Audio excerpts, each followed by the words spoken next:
بسم الله الرحمن الرحيم. السلام عليكم ورحمة الله تعالى وبركاته. كسو دوادا channelka saadka aakhiro.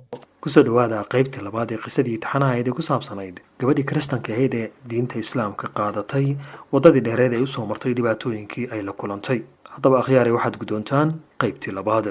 dadka kiristanka ah waxay aaminsan yihiin waxa loo yaqaano Trinity amaba saddex ilaah. waxay tiri gabadhani raxma amaba simrat kitaabka qur-aanka markaan eegay inuu allah yahay mid uusan dhalin lana dhalin wax lala maseeyo amaba la barbar dhigana uusan jirin. waxay ku dhashay su'aalo badan. kiristankuna waxay aaminsan yihiin masiix inuu yahay ilaah, halka qaarkoodna ay yidhaahdaan wiil uu dhalay ilaah allah nasahane.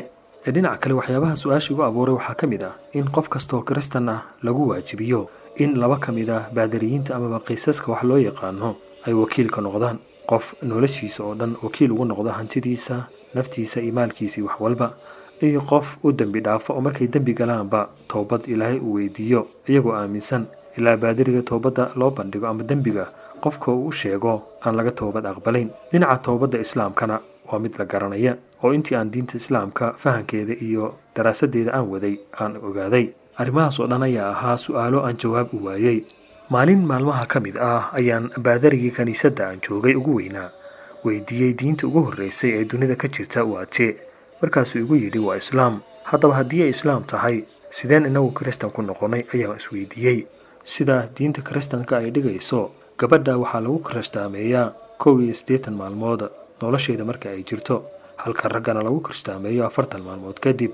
jibriil amaba gabriel waxa ay kiristanku aaminsan yihiin sida kitaabkooda ku qoran waxay maryam u sheegeen inay dhalayso nebi iyo rasuul. kiristankana ay leeyihiin ciise inuu ilaah yahay. arrimahaasi ayaa isu kay qaban waayey. wiilka kiristanka ah haddii 40 maalmood ka hor uu geeriyoodo amaba gabadha kiristimada ay yar 81 maalmood ka hor ay geeriyooto, looma ogola in kiniisad lagu aaso. waxaana lagu aasaa meelaha kale maadaama ay aaminsan yihiin in uu kiristan noqon oo uu ilmahaasi muslim yahay ayay tiri.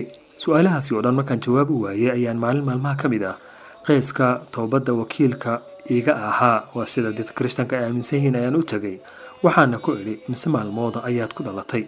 wuxuu yidhi 9 bilood ayaan ku dhashay. anigana ayaan ku idhi 9 bilood ayaad ku dhalatay ayuu iga jawaabay. haddaba adigu dembi ma lihid miya? waan leeyahay ayuu yidhi. anigana dembi soo ma lihi. waad leedahay ayuu igu yidhi. adiga oo dembigayga iyo kaagaba xambaarsan sideed ilaahay xaggii wax igu qaban kartaa ayaan ku idhi. markaasuu igu yidhi gabadhaydiyey ma shaydaankii muslimiinta ayaa kula soo darsay baryahan waad su'aalo badatay. haddaba maxaa dhacay?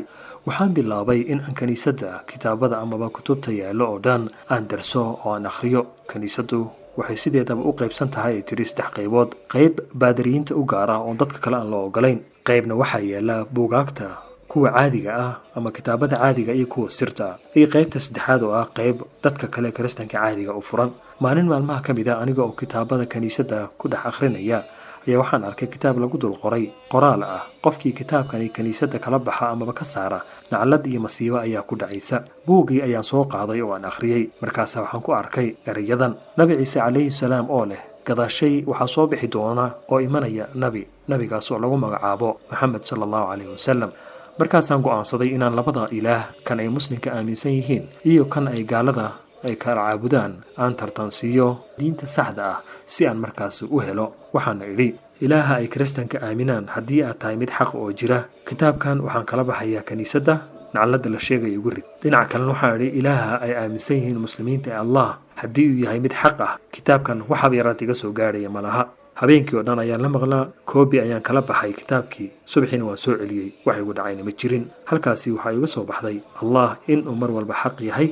ilaahii ay sheeganayeen dadka kiristanka ee intaasoo sana aan soo aaminayeen uusan meeshaba joogin. haddii uu joogi lahaa uu wax igu samayn lahaa. markaasaan idhi ilaah gaalada ay sheegayeen xataa uu difaacan waayey kiniisaddii lagu caabudayey. marka ma anigu uu wax ii qabanayaa? kitaabkii ayaan halkiisii ku celiyey. waxaana toos u aaday masaajidka ugu weyn ee Addis Ababa ee loo yaqaano Anwar.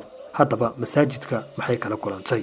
akhyaaray halkaa inoo joogto qaybtii labaad ee qisadii gabadhii walaasheen ahayd ee soo muslintay iyo waddadii dheerayd ay u soo martay diinta islaamka. qaybta saddexaadna waxaad ka sugtaan channelka saadka aakhiro. assalaamu calaykum waraxmatullaahi tacaala wabarakaatu.